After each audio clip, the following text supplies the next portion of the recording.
Hey guys, today's scripture is taken from James 4, verse 6, which says, "But he gives more grace. Therefore, he says, God resists the proud, but gives grace to the humble." This verse from James reminds us of a profound truth. God gives grace to humble, but resists the proud. In our daily lives, we can be tempted to rely on our own strength and achievements. Pride sneaks in when we start believing that we have everything under control, that we don't need God's help. Yet the Bible teaches us that true strength comes from humility, recognizing our need for God's grace and guidance. Humility opens the door for transformation. When we acknowledge our limitations, we become more receptive to God's work in our hearts.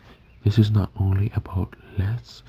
This is not about thinking less of ourselves, but thinking of ourselves less. It's about trusting God's wisdom rather than our own understanding. The grace God offers is not just forgiveness for our past mistakes, but also the power to grow and change. Faith and humility goes hand in hand. Faith is trusting in God's promises, even when we cannot see the full picture. It's a daily choice to surrender pride and accept God's grace. When we do this, we experience grace and strength beyond our own capabilities. We begin to reflect Jesus' love and humility in our relationships, extending forgiveness and understanding to others. Take a moment today to reflect. Are you holding on to the pride that blocks God's grace? How might embracing humility open new doors for transformation in your life? Consider inviting God's grace into the areas where you feel weak or overwhelmed.